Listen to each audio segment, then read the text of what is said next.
같이 묵상하겠습니다. 잠언 제12장 1절부터 14절 말씀입니다. 잠언 제12장 1절부터 14절 말씀 같이 보겠습니다. 찾으셨으면 우리 함께 읽도록 합니다. 시작. 훈계를 좋아하는 자는 지식을 좋아하거니와 징계를 싫어하는 자는 짐승과 같으니라. 선인은 여호와께 은총을 받으려니와 악을 꾀하는 자는 정죄하심을 받으리라. 사람이 악으로서 굳게 서지 못하거니와 의인의 뿌리는 움직임이 아니하느니라. 어진 여인은 그 지아비의 면류관이나 욕을 끼치는 여인은 그 지아비의 뼈가 썩음 같게 하느니라. 의인의 생각은 정직하여도 악인의 도모는 속임이니라. 악인의 말은 사람을 엿보아 피를 흘리자 하는 것이거니와 정직한 자의 입은 사람을 구원하느니라. 악인은 엎드러져서 소멸되려니와 의인의 집은 서 있으리라. 사람은 그 지혜대로 칭찬을 받으려니와 마음이 굽은 자는 멸시를 받으리라.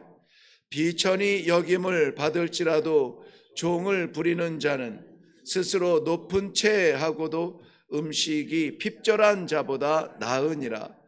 의인은 자기의 가축의 생명을 돌보나 악인의 긍휼은 잔인이니라. 자기의 토지를 경작하는 자는 먹을 것이 많거니와 방탕한 것을 따르는 자는 지혜가 없느니라. 악인은 불의의 이익을 탐하나 의인은 그 뿌리로 말미암아 결실하느니라. 악인은 입술의 허물로 말미암아 그물에 걸려도 의인은 환난에서 벗어나느니라. 사람은 입의 열매로 말미암아 복록에 족하며 그 손이 행하는 대로 자기가 받느니라. 미련 14절까지 감사합니다. 우리 함께 기도하겠습니다. 오늘도 하나님께서 주신 말씀 한 절 한 절 읽을 때마다 등에서 식은땀이 솟아납니다. 우리의 삶이 아버지의 말씀 기대하시는 대로 의인의 순전함을 지키지 못하는 것 같아 두려운 마음으로 다시 한번 말씀을 받습니다. 우리에게 말씀 주시는 것은 고쳐 새롭게 하며 하나님의 뜻에 맞도록 인도하여 주시기 위함인 것을 믿습니다. 그러므로 우리의 연약함 있거든 씻으시고 덮으시고 용서하여 주시고 오늘도 하나님 기뻐하시는 그 길을 걸을 수 있도록 새 힘을 허락하여 주시옵소서. 아버지께서 인도하여 주실 줄로 믿사옵고 예수님의 이름으로 기도하옵나이다. 아멘. 네, 오늘 읽은 1절부터 14절까지의 말씀에는 악인과 의인 이렇게 서로 대끼되는 구절이 12번 정도 나옵니다. 그리고 9절과 14절의 두 번의 그 훈계, 대끼 구절보다는 훈계하는 그러한 본문으로 이렇게 구성이 되어져 있습니다. 오늘 말씀의 제목은 12절 말씀에 있는 대로 12절 한번 보실까요? 악인은 불의의 이익을 탐하나 의인은 그 뿌리로 말미암아 결실하느니라. 네, 이 말씀 가운데 그 의인의 결실이라는 제목으로 오늘 묵상을 좀 해보려고 합니다. 의인의 결실은 어디에서 오는가? 그 뿌리에서 온다라는 것입니다. 물론 이 모든 것이 하나님의 은혜요 섭리 가운데에 우리에게 허락하시는 열매들입니다. 그런데 오늘 본문에서는 그 뿌리에서 온다라고 말씀하고 있어요. 이것이 도대체 무슨 말씀인가 하는 것을 같이 묵상하고 그러므로 열매가 있느냐 없느냐 하는 것은 그 뿌리에 좌우된다는 것을 우리들에게 말씀해 주고 있는데요. 우리의 이 믿음의 뿌리는 어떤가 한번 말씀을 중심으로 해서 살펴보고 부족한 부분이 있으면은 이 아침에 기도함으로 새롭게 하시고, 또 우리가 건강하게 하나님의 그 열매를 맺기에 순종하면서 가는 이 길이 정말 감사한 영광의 길로 가고 있다면 또 감사하며 또 우리의 사역의 지경이 넓어지는 기회가 되기를 바랍니다. 의인의 결실을 위해서 주의 깊게 살펴보아야 될 우리의 뿌리를 우리 교재에서는 세 군데로 이렇게 구별을 하였습니다. 먼저는 그 대표적인 절만 제가 보겠습니다. 3절 말씀에 보면은 3절 말씀, 사람이 악으로서 굳게 서지 못하거니와, 뒷부분입니다. 의인의 뿌리는 움직이지 아니하느니라. 의인의 뿌리는 움직이지 아니하느니라. 그렇다면은 그 뿌리를 통하여서 의인의 결실이 맺는다면 그 뿌리는 어떻게 해야 된다고요? 움직이지 않아야 된다라고 말씀하고 있는 것입니다. 그 다음에 7절 말씀 봅니다. 7절은 악인은 엎드려져서 소멸되려니와 사라지려니와 의인의 집은 서 있으리라. 네, 여기서 뿌리와 집을 같이 보고 있는데요. 이 집은 어떻게 되어 있다고요? 서 있어야 된다. 네, 서 있어야 된다는 의미는 또 우리가 같이 살펴보겠습니다. 마지막 우리가 본 대로 12절을 다시 한번 보겠습니다. 악인은 불의의 이익을 탐하나 의인은 그 뿌리로 말미암아 결실하느니라.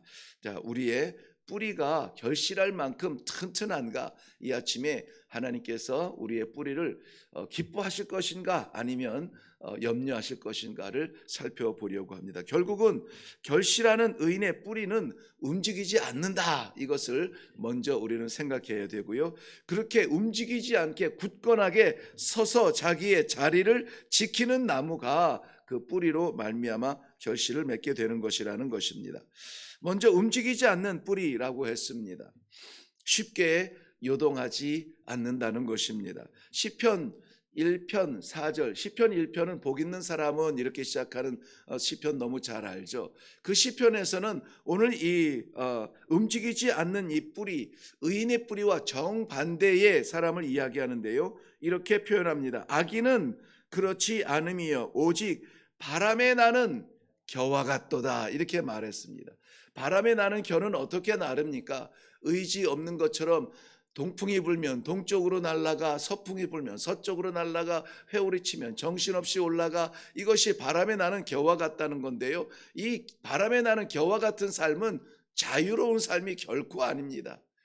자유로운 삶이 결코 아니라 거기에서는 열매를 기대할 수 없는, 뿌리 내릴 수 없는 그러한 성도를 이야기하고 있습니다. 왜 그러면은 뿌리 내리지 못하고 그렇게 요동하는 것입니까? 악인은 오늘 본문에서 그걸 왜 뿌리 내리지 못하느냐를 먼저 얘기해 주고 있는데요. 단편적 설명은 이 새벽이라서 자세한 설명은 못합니다만은 훈계를 싫어하기 때문에 그렇다는 것입니다. 미련한 사람은 성경은 짐승과 같아서 이렇게 표현하죠. 짐승과 같아서 징계, 훈계를 싫어한다라고 말합니다. 왜 이 말씀을 하시냐면 우리는 때로는 징계도 필요합니다. 이 징계와 훈계는 동일한 말씀인데요. 훈계가 필요하다는 거예요. 왜냐하면 우리가 연약하고 부족하고, 때로는 우리가 눈을 감아 앞을 보지 못하고, 때로는 우리 믿음의 근력을 손실하여서 일어나라 할 때 일어나지 못하는 연약함이 있기 때문에 그렇습니다. 바람이 부는 것은 유익을 위해서 하나님께서 바람을 만드신 거예요. 나무가 자랄 때에 이 바람이 불어야 이 바람에 견디려고 나무가 힘을 주고, 뿌리가 어떻게 합니까? 더 깊이 내리고, 불안한 환경일수록 더 깊이 내리고, 또 더 넓게 뿌리를 펼치고, 이것이 자연적으로 하나님께서 섭리 가운데에 허락하신 것이라면은 그야말로 누가 말씀하신 대로, 야, 이것을 누군가 만들었다면 도대체 어떻게 이런 것까지 만들었을까? 오래전에 서울대 어떤 교수가 1000번을 흔들려야 청년이 된다라고 했는데요. 우리도 마찬가지입니다. 신앙생활 하면서 태평세월만 지나갈 수 없다고 그랬습니다. 우리는 바람을 맞이하고, 우리는 징계를 받을 때도 있고, 말씀이 내 감추어진 삶을 폐부처럼 찔러 쪼개는 그런 고통을 당할 때도 있습니다. 그럴 때는 잘라내야죠. 수술해서 건져내야죠. 그래야 살기 때문에 때문에 하나님께서는 훈계를 주시는 것입니다. 우리가 우리 의지대로, 우리 인격대로 하나님 앞에 설 수 없는 존재인 것을 너무나 잘 압니다. 나도 아는데, 하나님도 아시는데 사탄은 얼마나 잘 알겠습니까? 우리를 넘어뜨리고 무너뜨리려고 얼마나 잘 알겠습니까?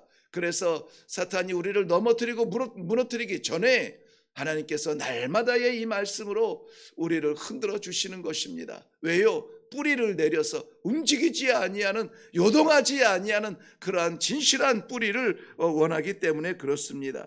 오늘 말씀에 의인의 뿌리가 움직이지 않는다라고 했습니다. 오늘 모든 이 새벽에 말씀을 묵상하며 기도하는 모든 성도들의 그 믿음의 뿌리가, 신앙의 뿌리가 한 발자국 더 깊이 내려가고 더 든든하게 뿌리 내림으로 말미암아 애지간한 찬바람에는 흔들리지 아니하는 그러한 믿음의 나무들이 되시기를 주님의 이름으로 축원합니다.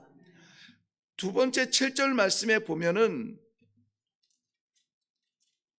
7절 말씀은 의인의 집은 서 있으리라 이렇게 말씀하고 있어요.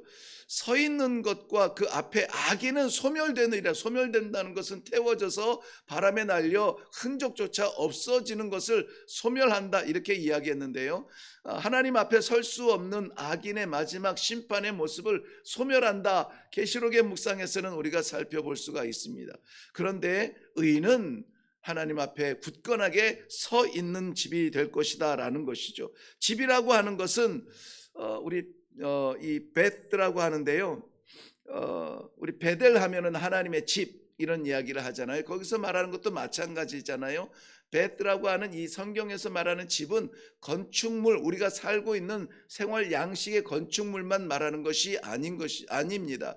그것은 하나님의 존전, 하나님 앞에 서 있는 성도의 의미도 있고 천국의 의미도 있고 우리 믿음의 그릇의 의미도 있는 것입니다.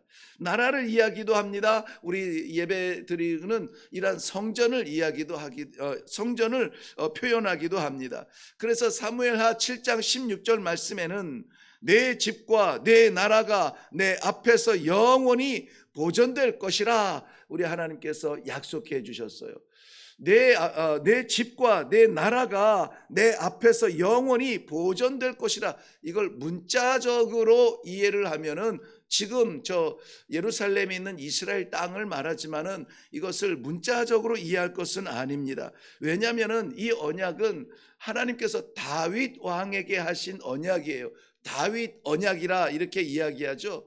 그래서 이 다윗 언약이 있는 사무엘하 7장 16절을 다윗 한 사람에게 한 것이 아니라 하나님의 존귀하심과 하나님의 영광 앞에서 자신을 아무것도 아닌 존재로 내려가는 하나님의 모든 백성들이 그 집과 그 나라와 그의 영원한 하나님의 약속이 어떻게 된다고요? 무너지지 아니하고 서 있으리라. 언제까지? 하나님의 보좌 앞에 설 때까지 세워주리라 하는 하나님의 약속의 말씀인 것입니다.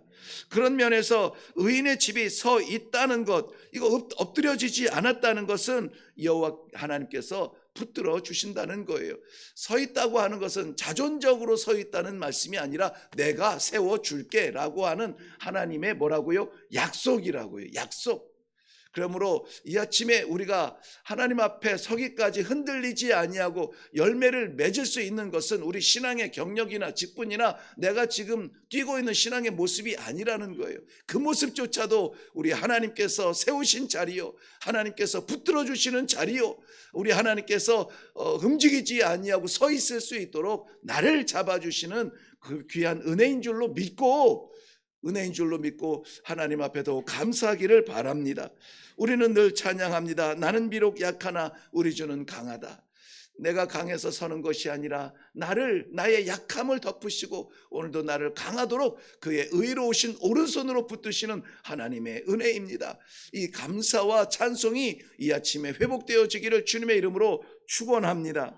마지막 12절 말씀에서 우리가 본 대로 열매는 그 든든한 붙들림과 흔들리지 않는 뿌리로 말미암아 열매를 맺게 된다, 결실을 맺게 된다라고 말합니다. 저는 이 뿌리로 말미암아 열매를 맺는다는 말씀을 묵상할 때 이런 마음이 들더라고요. 그렇지, 하나님께서 우리에게 열매를 하늘에서 뚝 던져서 주실 수 있지만 뿌리로부터 열매가 맺힌다는 이 말씀이 진리지. 뿌리에서 여러분 열매를 맺기까지는 과정이 필요합니다. 그 뿌리에서 영양 공급이 나무가 되어서 나무로 자라게 하시고 가지를 펼치고 잎사귀를 펼쳐서 이 열매를 맺을 수 있기까지 과정들이 필요해요.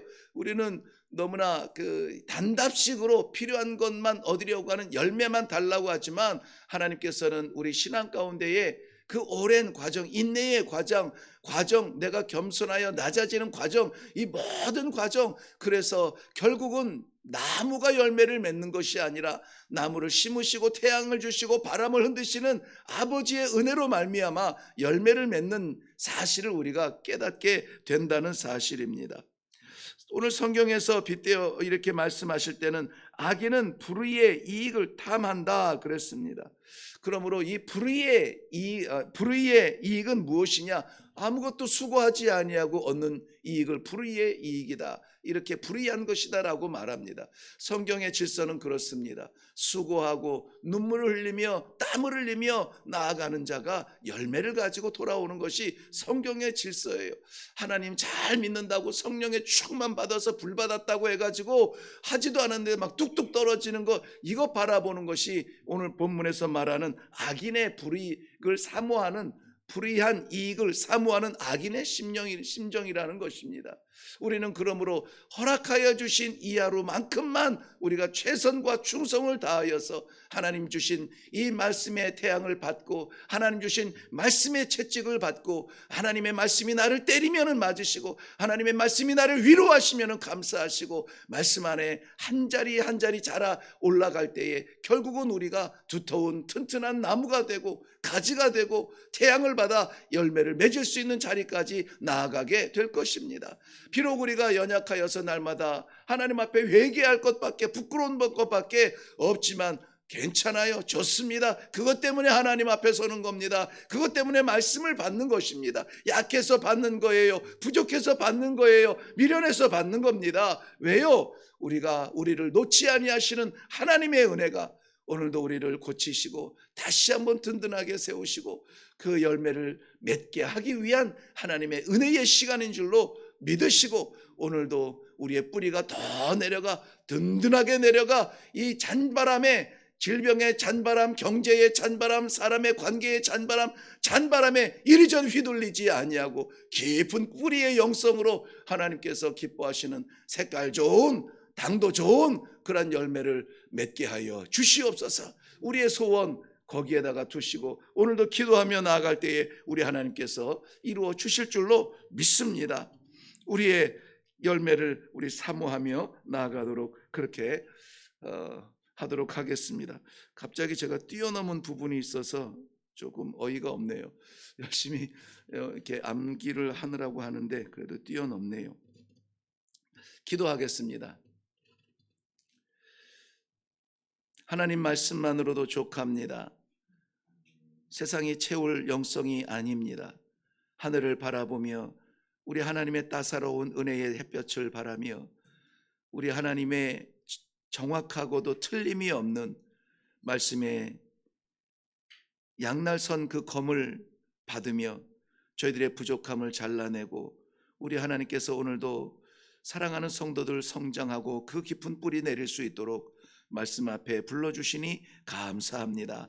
오늘도 우리가 이 하루를 살아가는 일일 일생의 목적, 우리 하나님 앞에 그 소중한 열매를 맺기 위함입니다. 아무쪼록 뿌리 연약하여서 흔들리거든 하나님 은혜를 베풀어 주시어서 더 깊이 흔들리지 아니하는 뿌리 내림으로 말미암아 어떤 태풍이 불지라도 뽑히지 아니하는 서 있는 우리 신령한 집을 세움으로 말미암아 하나님께서 바라보기만 해도 기뻐하시는 사랑하는 성도들의 삶이 되도록 축복하여 주시옵소서. 오늘도 함께 동행하여 주실 줄로 믿사옵고 예수님 이름으로 기도하옵나이다. 아멘. 아멘. 네, 오늘도 우리가 무엇을 향해서 나아갈지 많은 계획들이 있으시죠. 그 계획들이 하나님을 향한 기쁨의 계획이고 그러한 꿈이라면은 감사함으로 기도하십시오. 그 꿈을 이룰 수 있도록 하나님 도와주시고 함께 하시고 이루어 주시옵소서. 그렇게 기도하십시오. 그렇지 아니하고 이 공허한 것을 우리가 꿈꾸고 있다면은 오늘 본문에서도 악인 그 의인은 그 뿌리 깊이 내려 열매를 맺겠다고 했는데 왜 악인은 그런 뿌리 내리지 못하느냐? 그 11절 내용을 제가 좀 나누기 원했는데 못 나눴거든요. 11절 내용에서는 악인은 방탕한 것을 따르기 때문이라 그랬어요. 그 방탕한 것을 따른다는 말씀의 내용이 chase fantasies, 그래서 우리 판타지 환상, 공상, 망상, 몽상 뭐 이런 것들을 따라가기 때문에 그런 건 무지개 같아 잡으려고 하면은 다 사라지는 것들이라는 것입니다. 그러나 하나님께서 우리에게 오늘 신앙의 삶의 현장에서 반드시 거둘 기쁨의 열매가 있을 줄로 믿습니다. 그것이 무엇인지 이 아침에 기도하며 받으시고 이 하루를 다 마쳤을 때에 하나님 앞에 감사하는 열매가 분명히 있기를 바랍니다. 우리 다 같이 기도하며 내려가겠습니다. 기도하겠습니다.